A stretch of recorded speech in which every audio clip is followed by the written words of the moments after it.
Hola, petite vidéo un peu plus posée que d'habitude.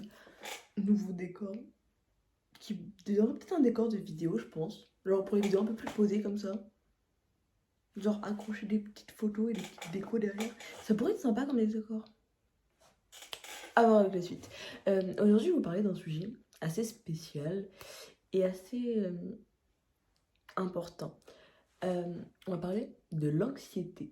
Je pourrais très bien vous en parler avec une définition Google telle que celle-ci, mais ça ne sert à rien.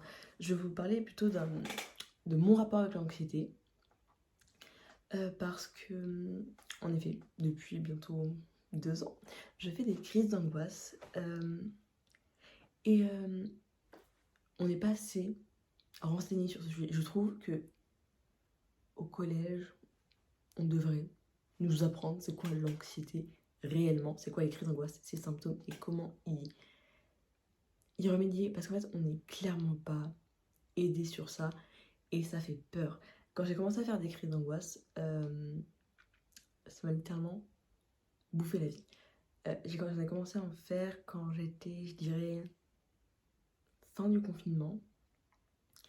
Je suis quelqu'un d'assez à la fois introverti et extroverti. C'est extrêmement bizarre. C'est-à-dire que j'adore parler aux gens. Je parle constamment aux gens et tout. Mais quand je suis chez moi et que je suis dans une petite bulle, en gros, le confinement, c'est littéralement une bulle en fait. Et j'ai arrêté de tout rapport avec le monde extérieur. Je sais pas si vous comprenez.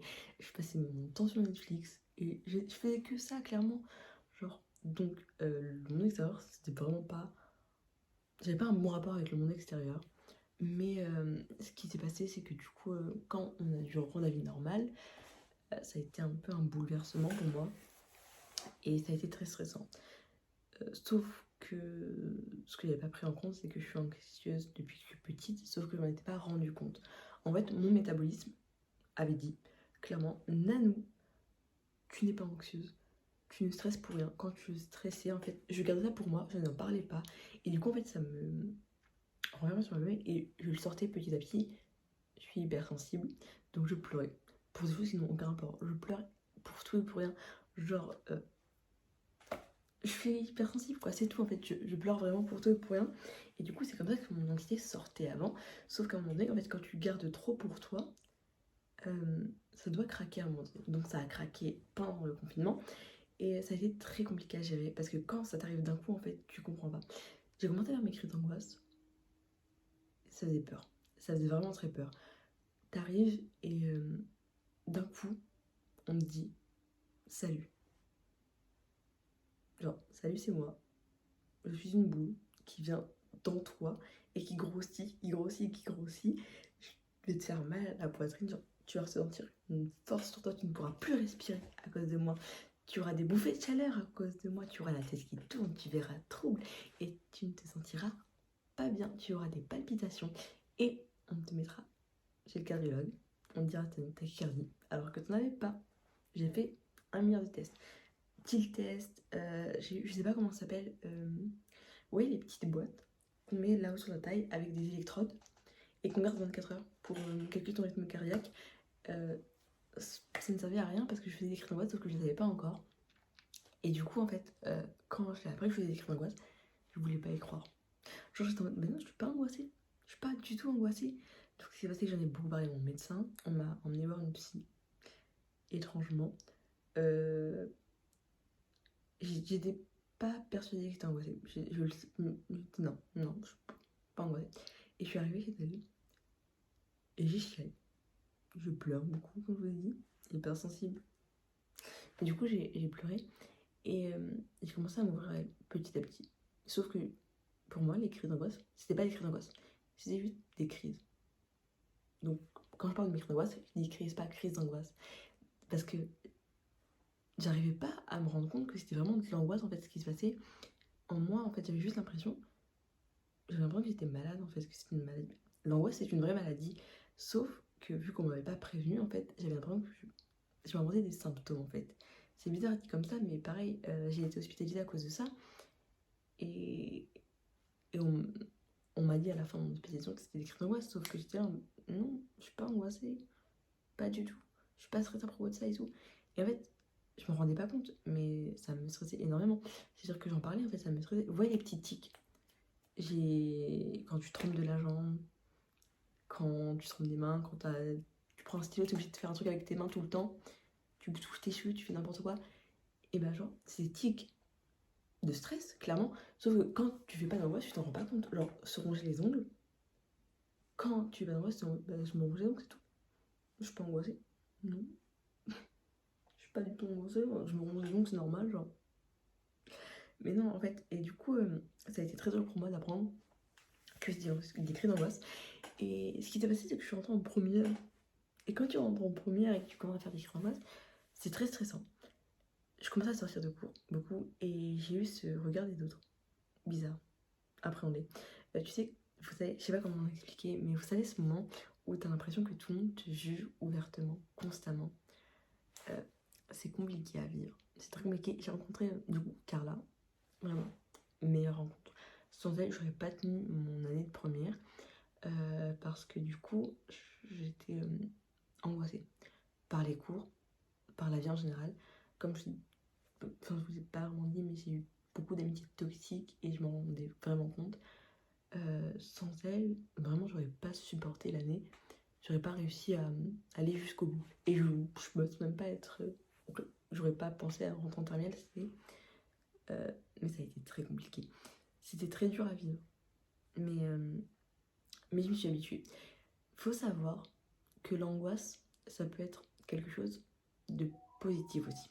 En fait, l'angoisse, c'est un surplus d'émotions,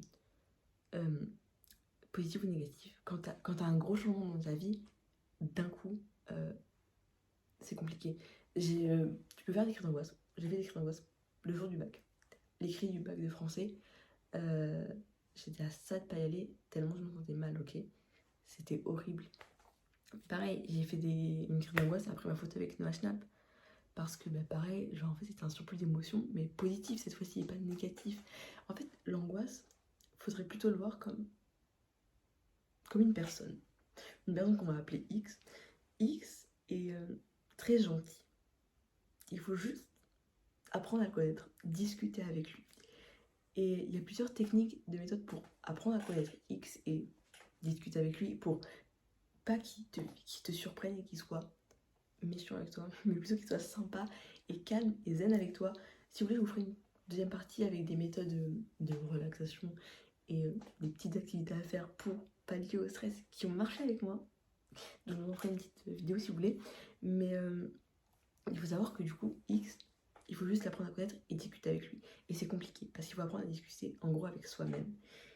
Et c'est compliqué d'apprendre à discuter avec soi-même réellement en fait. Parce que réfléchissez-y. Mais est-ce que vous êtes posé dans votre chambre, seul, sans aucun bruit, sans aucune distraction, avec vous-même? Juste parler à vous-même, même si vous regardez face à un miroir, dites, est-ce que vous êtes vraiment demandé comment ça allait? Et ça peut être une source de stress aussi, parce qu'on peut pas savoir genre, comment ça va genre, si on se l'est pas demandé à nous-mêmes. Parce que c'est facile de dire, oui, salut Nanou, ça va? Bah oui, ça va, super. Est-ce que ça va en vrai? Bah non, ça va pas. Il faut se le dire en fait. Le truc, c'est que si on se l'avoue pas, et ben c'est ce genre de trucs-là qui vont créer de l'angoisse et qui vont nous tuer intérieurement. Moi, je sais que l'angoisse m'a tué intérieurement. Ma confiance en moi a été bousillée. Genre, vous voyez, c'est ma confiance en moi. Ça, c'est l'angoisse. Elle est venue, elle m'a tapé. Et j'ai littéralement crevé à l'intérieur. Parce que, genre, l'angoisse est venue d'un coup sur moi. Genre, ça m'a littéralement pris. Et c'est compliqué. Il faut apprendre à communiquer avec soi-même, même si c'est compliqué. On n'a pas de confiance en soi, c'est compliqué. Je comprends. On n'accepte pas son corps et tout, c'est compliqué. La vie, c'est compliqué. Il faut se dire ça. Mais il faut se dire aussi qu'il faut, je sais pas, apprendre à passer au-dessus en fait. Et l'angoisse, c'est genre un obstacle, un très gros obstacle. Et je dirais genre c'est... Prenez l'exemple d'un champignon dans Mario. Genre les champignons qui sont pas bons. Ou je sais pas, petits, euh, les petites tortues là, jaunes et vertes. Prenez ça. Et voilà, vous dites, genre, là c'est vous, et t'as la tortue qui fait des allers-retours. Comme ça. Et il faut sauter sur elle ou appuyer dessus. Sauf que pour appuyer dessus, il faut réussir à enlever son angoisse. Donc en attendant, tu sautes, mais elle revient par devant. Et du coup, tu ressautes, et elle revient, et elle revient, et elle revient. Donc c'est compliqué. Mais il faut se dire, bientôt, cette tortue, vous allez l'écraser, et elle va partir. Et vous aurez plus d'angoisse, et vous serez détendu. L'angoisse, elle sera toujours là dans votre vie, mais il faudrait juste apprendre à appuyer sur ce champignon ou cette tortue. Je sais pas, vous me quoi. Mais une fois qu'elle sera partie totalement, et vous vous sentirez beaucoup mieux. Mais ça prendra du temps parce que le temps, c'est compliqué à apprendre. Enfin, je sais pas comment dire, mais c'est compliqué à apprivoiser. Il faut prendre son temps. Il faut se poser et prendre son temps. Et se dire, ok, là maintenant je suis angoissée, c'est normal. C'est tout à fait normal d'être angoissée. Ça arrive à tout le monde. Il faut pas se dire qu'on est seul dans ce genre de situation parce que c'est la pire, vraiment la pire des choses, se dire d'être seul.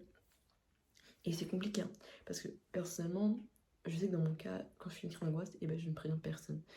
Avant, je prévenais, maintenant, je préviens personne parce que ça me. J'aime pas. Je supporte pas en fait. Donc, je suis là dans mon coin et je me dis, c'est pas grave. C'est très compliqué à gérer. C'est-à-dire que je me mets à pleurer, donc c'est possible que vous voyez que je suis en train de pleurer. Bref, c'est compliqué, mais il faut apprendre à les gérer. Et comme je vous dis, dans tous les cas, je vous ferai une partie 2 où je vous parlerai des méthodes de relaxation pour pallier à l'angoisse. Mais il faut se dire, c'est pas grave. On est stressé, c'est pas grave. Je sais pas comment expliquer, mais il faut pas se renfermer sur soi-même. Il faut juste se dire qu'on est nous-mêmes et qu'on est heureux tel qu'on est. Même si la vie c'est compliqué, même si la vie c'est stressant, les cours c'est stressant, le travail c'est stressant, tout est stressant dans la vie. Mais il faut se dire, premièrement qu'on n'est pas tout seul, qu'on est plein dans ce cas-là. Le nombre de personnes angoissées qu'on remarque quand on apprend vraiment qu'on est angoissé. Parce que, genre, vous voyez les petits tics que les gens angoissés ont. Quand t'es pas angoissé, tu ne le remarques pas. Mais quand tu deviens angoissé et tu sais que t'es angoissé, tu remarques que, au final, le lycée, le collège, je sais pas, tout en fait, c'est un endroit très angoissant et très oppressant en fait pour les personnes. Mais il faut se dire vraiment que c'est pas grave. Genre, c'est pas grave. J'espère que cette vidéo vous aura plu. Si vous avez d'autres questions dans le même style, dites-moi. J'aime bien ce genre de concept, vraiment posé. La vidéo n'aura clairement aucun montage parce qu'il n'y a rien à couper. Mais où vraiment je me prends pas la tête, c'est juste je parle. Donc si vous voulez d'autres vidéos dans ce style-là, n'hésitez pas à me le dire. Parce que vraiment c'est un concept que j'aime bien. Que ce soit sur des sujets très sérieux ou sur des sujets moins sérieux comme des anecdotes si vous voulez. Car là, vous voulez que je vous raconte l'anecdote du carton. J'ai une anecdote avec un carton si ça vous intéresse. Je pourrais vous la raconter. Mais vraiment, si vous avez besoin de parler, moi je suis là. Si vous avez des questions, j'adorerais y répondre, vraiment. Et pareil, si vous avez d'autres idées de vidéos dans ce style-là, n'hésitez pas. Je vais tourner une petite vidéo avec des astuces pour lutter contre l'anxiété. J'espère que ça vous aidera. Et si vous avez besoin, n'hésitez pas.